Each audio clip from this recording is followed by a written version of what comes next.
1. Ozzy Osbourne's mind-blowing final Black Sabbath performance. 2. Ozzy Osbourne's final concert, a legendary farewell with Black Sabbath. 3. Black Sabbath's final performance, a historic metal event. 1. Ozzy Osbourne's mind-blowing final Black Sabbath performance. Imagine the weight of a 57-year legacy resting on the shoulders of a man publicly battling a relentless disease. For Ozzy Osbourne, this wasn't just another concert, it was his final bow with Black Sabbath, and the emotional stakes couldn't have been higher. For Louis Osbourne, watching his father take the stage one last time was an experience that transcended music, an event he later described as simply mind-blowing. In a heartfelt post shared on his Facebook page, Louis pulled back the curtain on the deeply personal and emotional journey leading up to the band's farewell show in their hometown of Birmingham. He candidly spoke of the anxiety that had plagued him for months. The concern wasn't about the music or the crowd, but about his 76-year-old father's health. With Ozzy's ongoing battle with Parkinson's disease, a condition that directly impacts motor control and physical stamina, the fear was palpable. "I had been anxious for months about this as I've been worried about my dad's ability to perform," Louis shared. "I just wanted it to be a dignified send-off for him." That anxiety melted away the moment the first note was sung. "As soon as he started singing we knew he was gonna nail it," Louis recalled with palpable relief. The performance was everything the family had hoped for and more, a phenomenal end to a career spanning nearly 6 decades. In front of 40,000 adoring fans, Ozzy, seated on a commanding black throne, delivered a performance filled with raw power and emotion. Louis noted his father's visible frustration at not being able to get up and tear up the stage like old times, but celebrated the perfection of the moment. The audience, in turn, showered him with an outpouring of love, creating a powerful, reciprocal exchange of energy. But here's where the night became truly legendary. Backstage, in the quiet of the dressing room, Louis witnessed moments that solidified his father's monumental impact on music history. He watched as Axl Rose of Guns N' Roses met Ozzy for the very first time, telling the icon just how much he had inspired him. Then, Metallica's James Hetfield approached, thanking Ozzy for everything and explaining how Black Sabbath had fundamentally shaped his entire career. And this is the part most people miss. Through it all, Ozzy remained characteristically unfazed. When Louis asked the rock god if he had a good time, his response was a simple, understated yeah. To cap off such a monumental day, Louis drove to the very house in Birmingham where his father grew up, a poignant final stop on an emotional pilgrimage. "You couldn't write it," he exclaimed. "My pride and love are off the scale." This incredible atmosphere wasn't just felt by the family. Black Sabbath's own roadie, Graham Wright, described the energy behind the scenes as electric. Watching from the wings, he said, all 4 of them were 150% up for it. "It was incredible, it was goosebump time." He recounted seeing hugs and tears in the dressing room afterward, calling the moment simply wonderful. The event's shockwaves rippled throughout the entire city. Birmingham's local pubs were completely overwhelmed by the influx of fans from around the globe.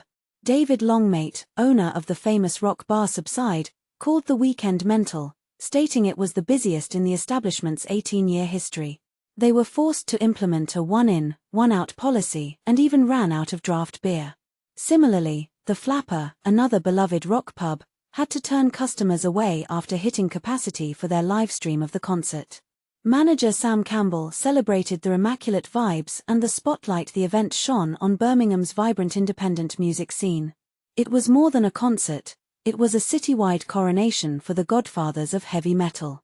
From a son's profound pride to a roadie's goosebumps and a city's jubilant chaos, every story from that day points to one conclusion: it was a truly mind-blowing farewell. Now, we want to hear from you. Does a seated performance from a legend like Ozzy diminish the spectacle, or does it add a layer of poignant resilience that makes it even more powerful? What does this final show mean for Black Sabbath's legacy? Let us know your thoughts in the comments below. 2. Ozzy Osbourne's final concert, a legendary farewell with Black Sabbath.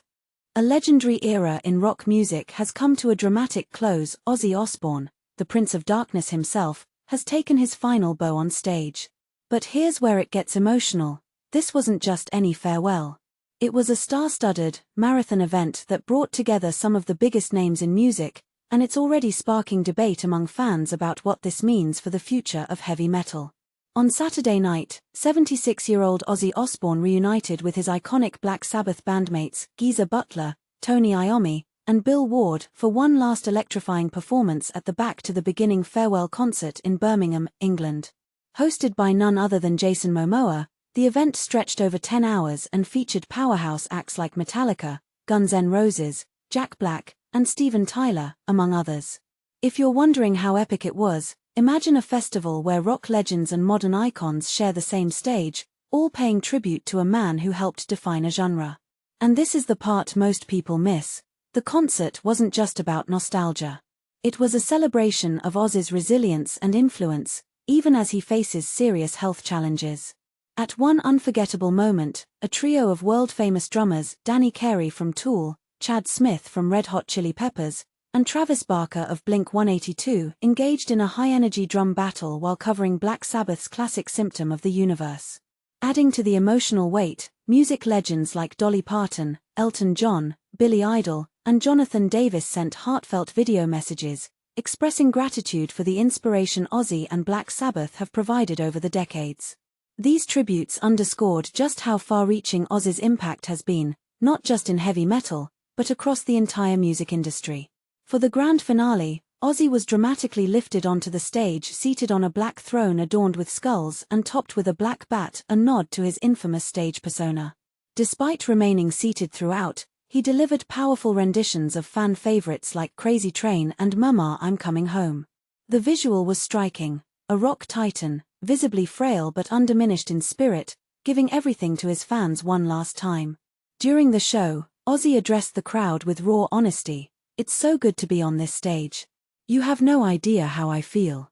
Thank you from the bottom of my heart." Social media quickly lit up with reactions, with one fan poignantly noting, "Only Ozzy Osbourne could be in a chair, shaking from Parkinson's, riddled with ADHD, and remain the consummate showman, remain dignified." But here's where it gets controversial. Should artists keep performing despite serious health issues, or is there a point where stepping back is the braver choice? Ozzy himself faced this dilemma. In early 2023, he cancelled his remaining tour dates, citing ongoing medical problems and the physical toll of travel. He explained to fans that while his singing voice remained strong, his body simply couldn't handle the demands of touring anymore, despite undergoing multiple surgeries, stem cell treatments, and even using a robotic exoskeleton to aid his movement. Ozzy's health struggles are well documented. He survived a near-fatal ATV accident in 2003 and was diagnosed with Parkinson's disease that same year. On his Sirius XM show Ozzy Speaks, he's been candid about his mobility issues, but also about his gratitude for life. "For all my complaining, I'm still alive," he reflected, acknowledging that many of his peers didn't make it this far. His longtime friend and co-host Billy Morrison pointed out, "You have to take into account what you've done to yourself over the years." Ozzy agreed, noting that despite his complaints, he's outlived many friends and fellow musicians. "Even now," he says, "I'm not dead, still actively doing things." And this is where opinions might clash. Is Ozzy's decision to perform one last time a testament to his dedication, or does it raise questions about the pressures aging artists face to keep going? Should fans encourage their heroes to retire gracefully, or cheer them on for as long as they're willing to take the stage? What do you think? Was this the perfect send-off for a rock legend, or should Ozzy have hung up his microphone sooner? Share your thoughts below. Do you agree with his decision, or do you see it differently? Let's get the conversation started. 3. Black Sabbath's final performance, a historic metal event. A legendary final curtain call. Could Black Sabbath's upcoming Back to the Beginning concert truly become the single most significant event in the history of heavy metal? That's what Rage Against the Machine's Tom Morello is promising, and emotions, plus more than a few raised eyebrows, are running high. But is this really the end, or just another farewell in a long line of last stands? Here's why this day could change the way we think about the genre forever, and a few reasons why the story might not end as predictably as fans, or even the band, expect. When asked whether this July 5th show in Birmingham, England, Sabbath's hometown, will actually be the band's final appearance in its original lineup, bassist Geezer Butler can't help but laugh. Predicting a final performance for this band? I've stopped trying, he confesses. Butler's skepticism isn't unfounded. After all, both Sabbath and Ozzy Osbourne himself have breached the subject of retirement before, with previous tours even featuring names like The End. But something feels more definite this time. Age and Ozzy's well-known health battles, including Parkinson's and emphysema, mean Back to the Beginning is widely believed to be a true swan song for a musical juggernaut that started as Earth in 1968 and then invented the genre we now call heavy metal. Robert Trujillo, former Ozzy bassist, now with Metallica, adds, "It's incredible, but also sad. This time, it's for real." Sharon Osbourne, Ozzy's wife and longtime manager, is blunt. "We're done. I've been doing this since I was 15. Now, we just want to live our lives." But here's where it gets controversial. Is this a definitive end or just another chapter in the band's saga? And what does their legacy mean to the musicians who followed? July 5th promises to be unforgettable, with the band reuniting with original drummer Bill Ward, who left in 2012 on tense terms. Their send-off. Nothing short of spectacular. An all-star lineup reminiscent of the epic 1992 Freddie Mercury tribute concert. Sharing the bill are metal and hard rock giants including Guns N' Roses, Slayer, Tool, Pantera, Gojira, Hailstorm, Alice in Chains, Lamb of God, Anthrax, Mastodon, and Rival Sons. The stage will also welcome renowned figures such as Sammy Hagar, Smashing Pumpkins' Billy Corgan, Korn's Jonathan Davis, Ghost's Tobias Forge, Limp Bizkit's Fred Durst, and former Ozzy guitarists Zakk Wylde and Jake E. Lee. Tom Morello has teased appearances by additional global superstars not yet announced. As if that weren't enough, actor Jason Momoa will MC, and the entire event, available via livestream tickets, will raise funds for Cure Parkinson's, Birmingham Children's Hospital, and Acorns Children's Hospice. There's even a quirky twist. Ozzy's DNA is being used in 10 limited edition cans of liquid death iced tea, priced at $450 each.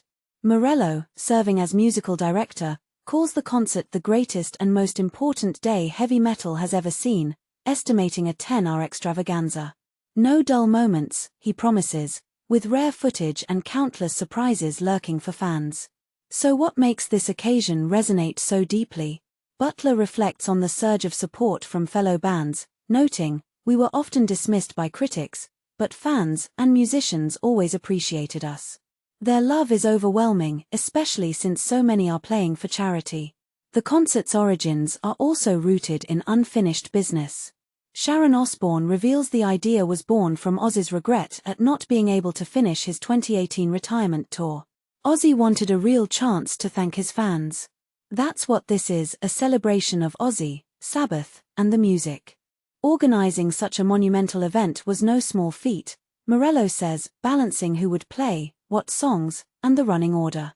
Enthusiasm was so high, most artists said yes immediately.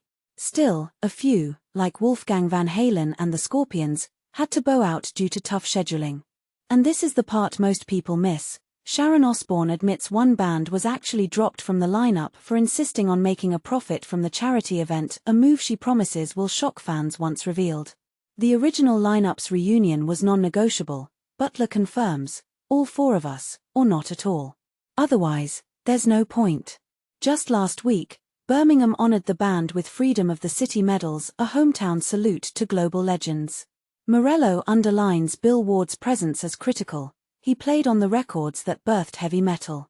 He's among the greatest drummers in history. Think about this. The concert takes place mere blocks from where the band grew up, a poetic full-circle moment as they return to the city that sparked their legend. But here's a provocative twist. Has Black Sabbath's influence been undervalued outside the metal community? Morello argues that while Sabbath is a universally acknowledged heavyweight in metal, their broader musical impact is often underestimated. Their DNA is in everything, from pop to country to artists like Lady Gaga. Every major 90s band was shaped by Sabbath. Why are so many artists, from metal to alternative, eager to join in? Take Billy Corgan of Smashing Pumpkins.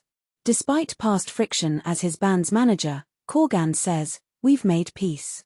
Being asked to perform, it might be the greatest rock lineup in history. He reminisces about being mocked for loving Sabbath in the 80s, only to see their significance proven over time. Their influence is mind-blowing.